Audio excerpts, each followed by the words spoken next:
Hi, I'm Jaclyn. And I'm Courtney, and this is Caffeinated Crimes. I just love how when we start these, so Courtney and I are recording back to back again because we're trying to get ahead for some time off.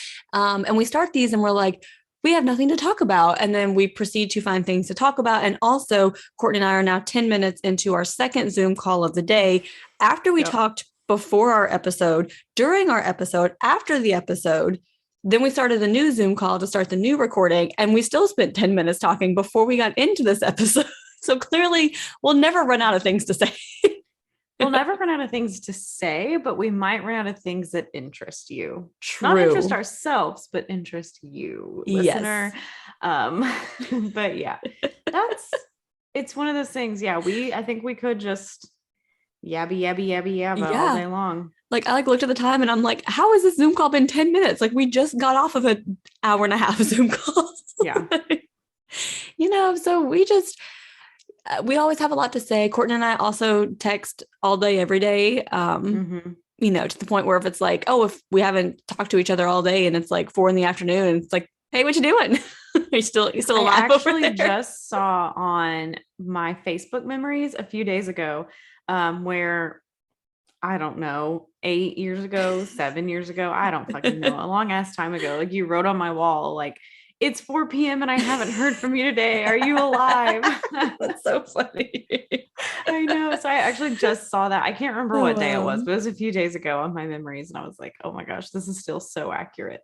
Do you remember, and you listeners, do you remember when you would have conversations on someone's Facebook wall, like back and forth on your own walls, like before comment threads, like you would like write on their Yeah. wall and then they would write on your wall. And then, so when you look back at your Facebook memories, there's all these just like random half conversations that you're like, I don't know what the fuck this is talking Yeah, about. I don't know what this is about.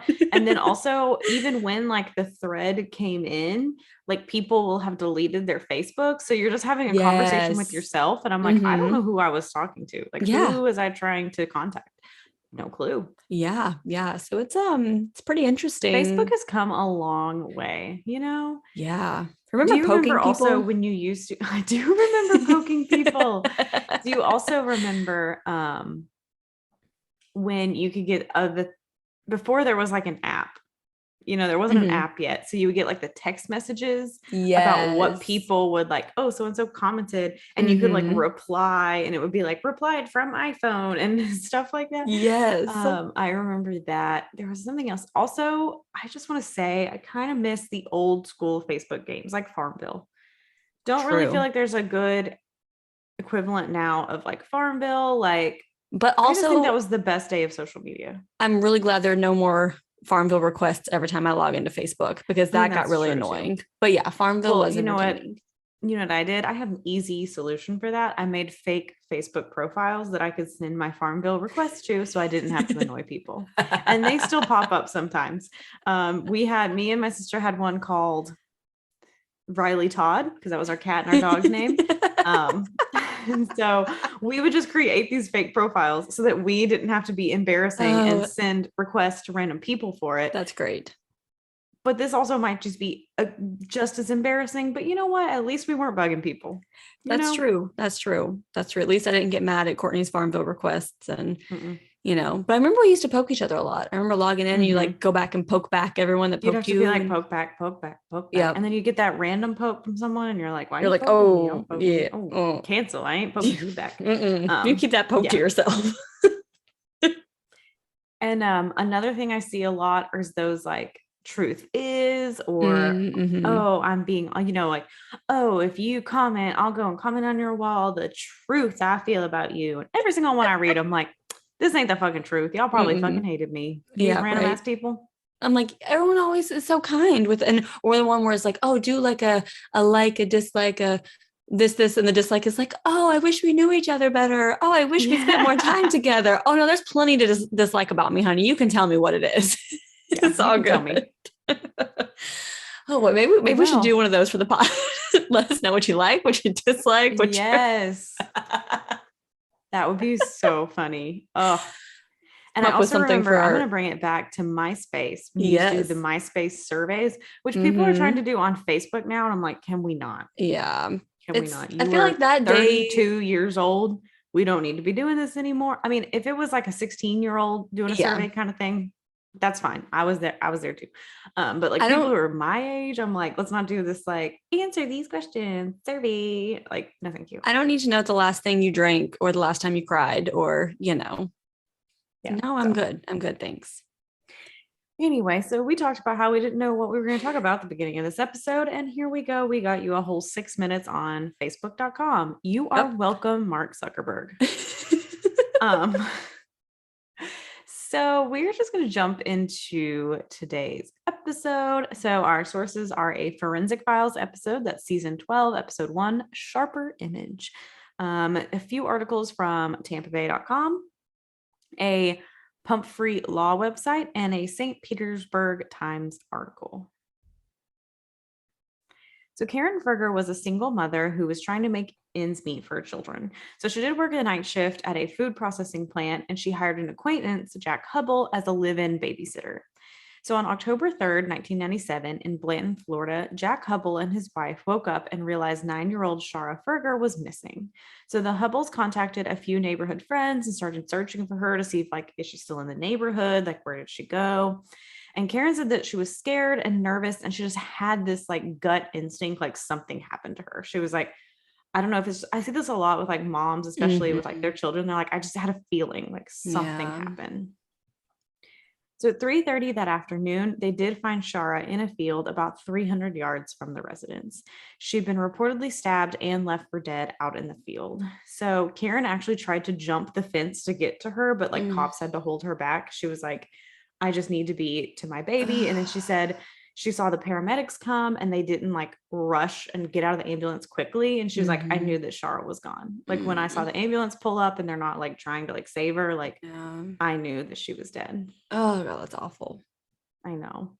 So investigators immediately start questioning Jack Hubble because there's no sign of forced entry into the house. And he's the last known person to see Shara alive. You know, like you got to go with like the first number one suspect there.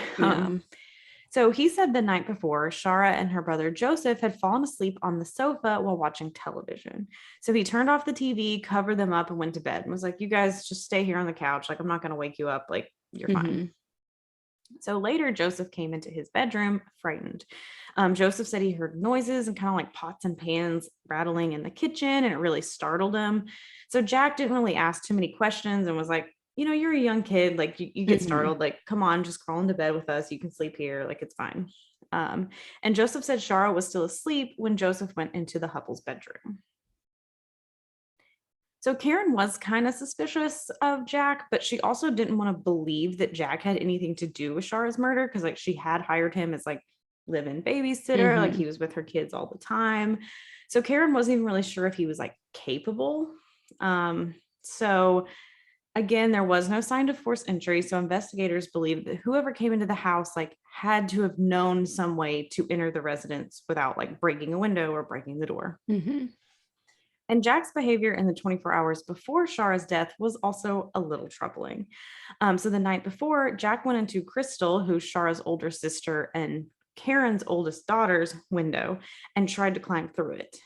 So Jack told investigators he did this because he was a recovering heroin addict and was trying to find his methadone prescription. Don't really know why you're in a teenager's bedroom crawling in her window, but why does she have your methadone? That doesn't okay. Yeah, so investigators like really didn't believe this was a good explanation on like why he was actually there. And Crystal was like, I was terrified. Like he didn't try to do anything to her, but she was just really, really uncomfortable with the whole situation. So the next night, October 3rd, she did lock her door and her bedroom window because she was like, I'm a little worried. And with Shara's death, this case is gradually starting to make national news, especially with all these kind of like speculations of what's happening. So trigger warning here for sexual assaults and children. So at the autopsy, the medical examiner found that Shara had been sexually assaulted and 2 weapons were used in her murder. She'd been stabbed 48 times, including stabs to the skull. It's like, ugh. And she's like 9. She's like a baby. So one appeared to be a thin, sharp-bladed instrument consistent with a weapon similar to like a knife. and the other was like a round object, kind of consistent with like a Phillips screwdriver. So now with these like two different weapon marks, they're like, could this be two perpetrators? And the medical examiner also found a bite mark on her shoulder and 4 human hairs with the roots attached. So it did appear the hairs had been ripped maybe from someone's head, like during a struggle. Cause like if your hair just kind of falls out, you might not always like, I guess, get the full root, but to them, it looked like it'd been ripped out. So they obtained a DNA profile from the hair root and they compared it to the DNA swab taken from Jack, and there was no match. And the bite mark impression did not match Jack either. So after 5 days in custody, he was released. They were like, yeah, you didn't seem to have anything to do with this. So investigators believe Shara had not left the neighborhood. So they believe the perpetrators had come into the neighborhood and had to have been either seen by someone or possibly like know someone. So they're like, we think maybe like it could be someone in the neighborhood. So they are asking now for all men in the neighborhood to give teeth impressions, and this generated an important lead. So a forensic odontologist identified Dale Morris, who lived down the street from the Fergers, as the person responsible for the bite mark on Shara's shoulder. They were told, like, this is it, arrest him. We have our guy. Yeah. Okay. It gets complicated. So Dale Morris was married and a stepfather to a teenage girl. He adamantly denied any involvement in Shara's murder. And he even told them, like, I've never even met Shara. But that was actually untrue because he had met her, and Shara had even been in his house before, like visiting his daughter. So it's like, you did know who she was. Like, during his interrogation, Dale like denied it, like adamantly denied it. And he eventually said, yeah, I guess I did it while I was in my bed sleeping. Kind of like sarcastic. Like, yeah, if I did it, I must have been sleepwalking. Like, but investigators are like, he confessed. This is a confession. We got him. Okay. So they charged him with first-degree murder. So the public defender, Tom Hanlon, assigned his case, believed this, quote, confession was preposterous, because it is. Like, he didn't say it. Like, Dale's just saying, like, I would have had to have been asleep because I never went over there. I never did that. It's not like a confession. Like he's clearly being sarcastic and is not giving any kind of details about what actually happens. So So Tom wanted a second opinion on the bite marks and called Dr. Lowell Levine, who's another forensic odontologist who'd been involved in many high-profile cases. So Dr. Levine believed the pictures of the bite marks were too like blurry for quality analysis. He was like, you can't see anything on this. It's just really blurry. So he wanted the police photographs to be digitally clarified. So here we go again. You know how forensic files love to be like unique with their names, sharper image. It's coming around. So Tom called NASA, who were experts in digital photo enhancement, and NASA recommended using Lucius, which is like at the time was a new software that sharpened images. So it kind of makes small differences in contrast large enough for the human eye to see. So they go a lot more into it in the episode, but that's basically what it is it's like, it can make those little small differences like large enough where you can actually see it with your eyes. So when completed, the clarified photos showed there were actually 2 lines of teeth. So there's like 2 complete bite marks in the photo, but just kind of like together. So now Dr. Levine is like, okay, there's 2 bite marks here. So he compares them to Dale's teeth and he's like, this is not it. They're not the same teeth. So he believed there's no way that Dale could have caused the bite mark. And the analysis also convinced investigators they were wrong, and they released Dale after he was in custody for 4.5 months. Wow. A long time. So now we have Jack Hubble and Dale Morris being cleared. Shara's case is still unsolved. It was 6 months now, like old, and was becoming a cold case, and especially because it's like your 2 suspects, neither of them did it. So it's like, who else do we have? So the community starts getting upset and unsettled. Everyone's on edge. Investigators re-interviewed neighbors to try and see if like anything was missing. So they started with Shara's uncle, Gary Cochran, who was with Shara at a carnival on the afternoon of her murder. Karen said her and Gary like never really got along. She said after she split with Shara's dad, he just kind of hated her because she wouldn't let Shara visit her dad. And so Cochran would also know that the Ferger's side door lock was broken, which they knew was how the murderer entered the home, since there was no sign of forced entry.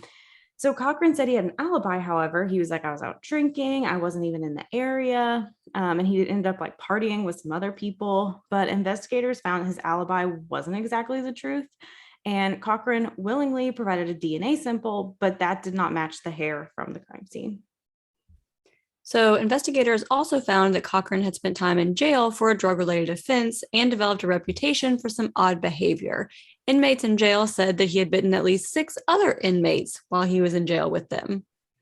That's a weird, I've never heard of people biting other inmates. Me either. Me either. Yeah. His ex-wife also stated that during sex, he often bit her to the point of drawing blood. So yeah, we got some biting issues going on here. Obviously, this is significant because Shara had been bitten. So investigators took molds of his teeth and sent them to Dr. Levine. Almost immediately, he noticed something distinctive. So Cochran had 2 unusual characteristics. So there was space between 2 premolars. One was rotated and the other was like deformed or broken. So Dr. Levine said that the bite marks matched Cochran. Cochran maintained his innocence and said that he may have like playfully bitten her when they were together earlier, which, okay. Like, why is that your excuse? Your 9-year-old niece, I may have playfully bitten her. And like, if you see like the picture of these bite marks, they're like bite marks. Yeah, like it's a deep bruise. This isn't something that was like I just put my teeth on you, which would also be fucking weird. Imprint. It's like, Yeah. Yeah. So they did ask Dr. Levine, like, if it could be possible that this was from like earlier. And he did say it was a perimortem injury, meaning an injury that occurred around the time of death. So he's like, I don't think this is a 6-hour-old injury that you supposedly bit her while she was still alive. Again, which would also be fucking weird and suspicious. Yeah. However, if Cochran was involved, they figured that he had to have an accomplice who matched the hair found. So they did a search on a national database, but didn't come up with any matches. But then investigators get a tip from an informant that Cochran had been seen with his 17-year-old friend, Steve Cannon, on the night of Shara's murder. So Cannon told an outright lie to investigators and said that he didn't know Cochran or anyone in the Ferger family. And then Karen was like, yeah, no, I know Steve from when he was little. Like, she was friends with his aunt and his mom. Like, they used to hang out together. Like, all the kids went to the park together. Steve even dated Crystal at one point and had been in their home a few times. So they're like, clearly you are involved with this family. Like, it's such a trend here of like people being like, I don't know them. And it's like, nope, never met them. Yeah, you do. Yeah, you do here. So the informant also told investigators that Cochran and Cannon were doing drugs together on the night of Shara's murder. So Cannon provided a saliva sample, and 8 weeks later, results came back that the hair did match Cannon. So now investigators believe that Cannon and Cochran were drinking in a local bar on October 3rd and had bought some crack cocaine. They believe that sometime after midnight, they went to the Ferger home and entered through the side door that they knew was broken. So they think maybe this is what scared Joseph when he ran into Jack's room. Like, he heard these men coming in. They may have tried to go to Crystal's room first, but it was locked. Remember, because Jack had tried to enter through the window. Mm-hmm. So much shit happening. And they think that then he saw Shara in the living room. So no one really knows how they persuaded her to go outside. But they do believe that they put her in the car and drove her to the field about 300 yards away. And they think that she fought back, which is how she got Cannon's hair. So Cannon and Cochran were both indicted by a grand jury on the charge of first-degree murder. In September 2005, they were tried for first-degree murder, and then a jailhouse informant, Randy Kernan, said in his testimony that Cannon had described in detail how he took Shara into a field and proceeded to rape and murder her. So Cannon had been in jail for a robbery charge when he supposedly told this to Kernan, and the robbery had occurred prior to Shara's death. So there were no witnesses to the murder, but they did have Cannon's hair. Cochran decided to plead guilty to avoid the death penalty, and a jury found Cannon guilty of first-degree murder after deliberating for 1 hour and 36 minutes. So Cannon was unable to receive the death penalty because he was only 17, so he was sentenced to life in prison without parole, as was Cochran.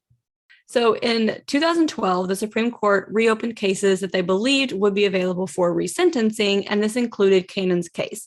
So this led to some defense attorneys looking into his case a little bit deeper, and they did request that a judge allow DNA to be made available for retesting. So in the summer of 2021, evidence came back that foreign DNA inside of Shara's body did not belong to either Cochran or Cannon. So in September of 2021, Cannon's attorneys argued that they had uncovered new evidence to dismantle the state's case against him. The attorneys also said that the prosecutors withheld key evidence that would cast doubt on the credibility of several witnesses, including the jail informant that was really at the heart of the case. So Cochran's Innocence Project of Florida attorney plans to also file a similar motion for his client, and the motions also shed light on how the informant received favorable treatment by law enforcement when he testified that he did not receive it. So he's like, no, I'm not getting anything for my testimony, but he really was. And we know that that can lead someone to lie if like, oh, we're going to knock time off if you get this other person convicted. And you're like, yeah, sure, I'll say he said this, no problem. I'll say whatever you want me to say. Yeah. Exactly. So Cannon's attorneys raised two other concerns in the motion. So other witnesses had said the shirt Cannon was wearing on October 3rd was bloody when they saw it the next day, but a report did say that the shirt had been tested and was negative for blood. So it's like, that doesn't matter if someone thinks they saw blood on the shirt because clearly it was not blood because it was actually tested. Another witness had a criminal history that the court did not disclose, which could have impacted his credibility. And the attorneys also speculated that the hair found on Shara's body could have come from a recent visit to the Ferger house. So Florida courts have repeatedly found that hair is easily transferable between people and locations, and he had slept on the couch that Shara was sleeping on weeks earlier. So they're like, this isn't like proof that he was there at this specific time that he had anything to do with the rape or the murder. Yeah, I mean, Jaclyn, how many times do I come visit at your house and 2 weeks later you find my hair everywhere? 2 weeks later, I still find Courtney's hair, and Courtney hasn't been here in months. Yeah. Yeah, 7 months. Yeah. Exactly. Like I'll be like, oh, here's Courtney's hair in like this room that she is in. And And like cat hair, like stuff like that. It's just like, it moves around a lot. Yeah. So with the DNA showing that it was not a match to Cannon or Cochran, the unreliability of the jailhouse informants, and the bite mark analysis, which we know now is pretty debunk, you would think that this would warrant a new trial. But the prosecutors are fighting back and trying really hard to keep this case closed. They're like, we don't want you digging into this. Yeah. Bruce Bartlett, who was appointed as the Pinellas Pasco state attorney in 2021, has opposed creating a review unit to ensure the integrity of prosecutions when new evidence emerges. So these units are common, and they're trying to help exonerate wrongfully convicted people. So why would you oppose that? Why would you not? If you are so confident in your prosecutors and in these cases, you should be all for a unit that will double check and make sure that everything was done correctly. There would be no reason to oppose it. Like with this case, it's all evidence that we've basically found to be bullshit. Like jailhouse informants, bite mark analysis, like when you bite someone and then how the bruise forms and your body morphs, like there's no way to like really accurately like compare those. Like I know it was a big deal in the Ted Bundy case, but like the thing is like these days, like that probably wouldn't be allowed in court. No. So it's like a lot of different like counties and cities have like created these review units to be like, let's go back and look at these old cases and make sure that we didn't fuck something up. And now this guy's like, no, we're not creating that. We're not going to do that. Yeah. He's like, we don't need that. We don't need to make sure that we put the right people behind bars. That's not important. We are not about justice. We're just about convictions. We're just about our numbers and saying that we've had this percentage convicted, and we don't really care if it's the right person or not. Yeah. So a judge will rule in the coming months on whether or not Cannon deserves a new trial. So we will keep an eye on this, and we'll see, if they're granted these new trials. Again, the evidence isn't really credible in this case. So we talked about the bite mark analysis that we know now is like maybe if you're like, oh, I need to know if it was person A or person B, here is the bite. Can you tell me that? And probably. But you maybe can't. Also, if you have like really distinctive teeth, like maybe if your teeth are like very, very crooked, you know what I'm saying? Like something that's like really outstanding. Like, but the thing is, like, even with that, like there's so many people in the world that it's like, unless you have someone else to compare it to, it's like someone else could have the exact same, like teeth aren't, DNA. Well, there's DNA in your teeth, but the teeth marks, And the thing is, we do have DNA inside Shara's body that does not match these two men. Exactly. And that's big. That is really, really big. Yeah. Yeah. Especially because she's 9. Like in other cases when they're like, oh, well, maybe she slept with someone. She's 9. Yeah. So something is happening. Whoever's DNA is inside her is. Yeah. Responsible, basically. Yeah. What's the word I'm looking for? You did something illegal no matter what it is. Yeah. No, I don't know. I just. But if Cochran and Cannon did not murder Shara, then who did? I mean, that person's still out there if it wasn't the two of them. Karen does still believe that Cannon is guilty for what that's worth. But yeah, again, this one's tough. Basically this, I decided to watch a Forensic Files episode. And so this episode, when I then later started looking into it, because, Forensic Files was released a while ago. Mm-hmm. These are old episodes back before we kind of knew new stuff.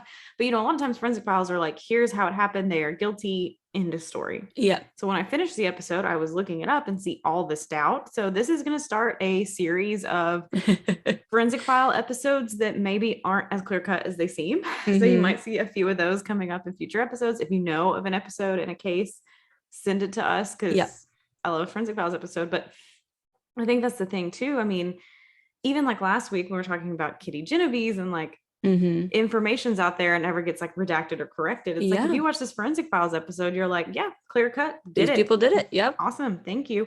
But maybe that's not the full case. Maybe there's something else. So it's like, it's rough, especially like with these debunked science, like hair analysis, like that hair could have been it could have been on the couch and that's how it was on her. The bite mark, it's just so hard. And especially if there's 2 lines and they're like on top of each other, like how can you really say, and you have DNA that doesn't belong to either of them. So it's just like, again, it goes back to just too much reasonable doubt. Like even if you think there's a good chance they did it, it's like, if you have so much reasonable doubt that they didn't, you can't really convict them. I mean, what do you have to go off of here, really? Yeah. And I think Cochran might be more screwed than Cannon too, because he did plead guilty because he was like, I just don't want the death penalty. I mean, this is Florida. So he's like, I don't want the death penalty. Like, what am I supposed to do? I probably don't have enough money to like fight this or whatever. Yeah. But I mean, even the Innocence Project is helping them out, which they only take cases where it's like, where there's a pretty good chance. Yeah. So we'll definitely let you guys know, any updates, in this case. And if 2 people were wrongfully convicted, hopefully that is, corrected at some point. And that's the horrific murder of 9-year-old Shara Ferger. Yeah. Such a sad case. I know. The kid ones are just, rough. They're rough. They're hard. Hard to swing back from that. But Courtney, do you have a perk of the week?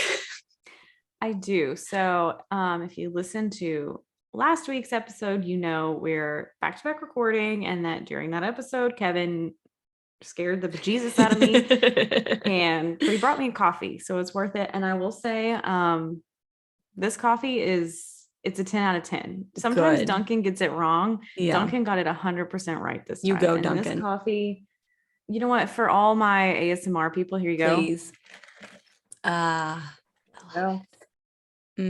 Just they hit it on the nose. Sometimes it's not what you want, but this one, it's very good. It's giving me life because I'm pretty tired. Just this coffee. And sometimes you just need a Dunkin' coffee. I thought my porch last week was bad, but you were just nailing it with this single coffee, Courtney. I'm so proud of you. This one coffee. And sometimes, that's just whatever gets you through the day. Okay.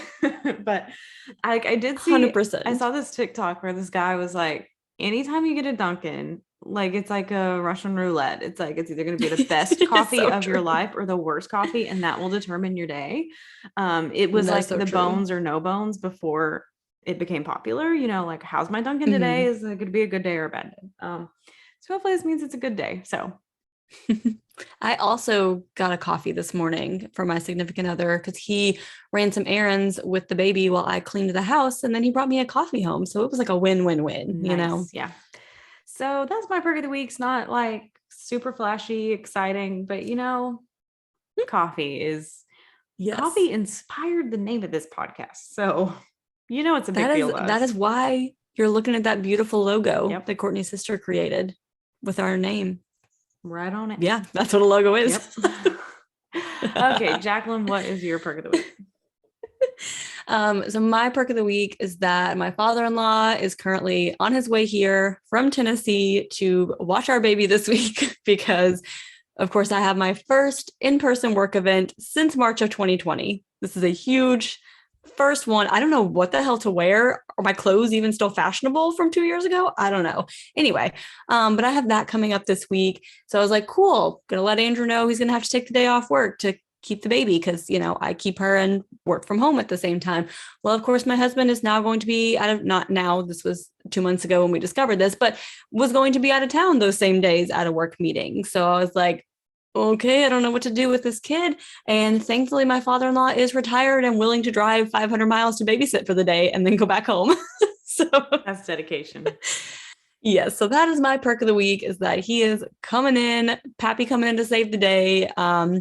I'm just very grateful that I have people in my life who are willing to do that for me and to help us and support us as we raise this tiny human in a state with no friends or family. Yeah. So the fact that he's willing to travel to help us out is just means a lot. And it is a very exciting perk of the week.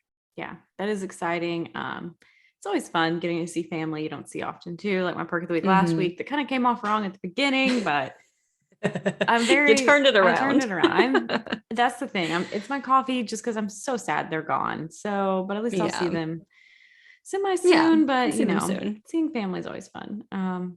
Living away from people's hard. But yeah. If you want to tell us about your coffee, about your in-laws or family that come to town, if you want to tell us about your favorite Facebook memory or what you think happened in this case, please do so on Instagram at Caffeinated Crimes Pod, on Twitter at Caff Crimes Pod, that's CAFF Crimes Pod, Facebook at Caffeinated Crimes Podcast. We're on TikTok and YouTube, Caffeinated Crimes Podcast, variations of that. You can send us a good old fashioned email at caffeinatedcrimespod@gmail.com. And if I don't know. Okay. So if you want some bonus episodes, if you want some monthly video episodes so you can hear and see all the things happening during these fun recordings, Courtney and I will look more presentable for the video episodes than we currently do because we currently both look at a hot mess. Yeah. If you want, what is wrong with me today? If you want all of those things, if you want pins and stickers and quarterly gifts, if you want to hang out with us all tiers through the summer, which is ending soon at the time that this comes out. So make sure and hop on that. If you want to get that fun perk, you can do so at patreon.com/caffeinated crimes. As always, it is very much appreciated if you leave us reviews on Apple Podcast or rate us on Spotify or wherever you get your podcast. If there's somewhere to say that you like us, say you like us, because that helps us out and it helps us makes us feel noticed better. More. And yeah. So do all of those things because we love you. Yes. And in the meantime, go have a cup of coffee. And don't commit a crime.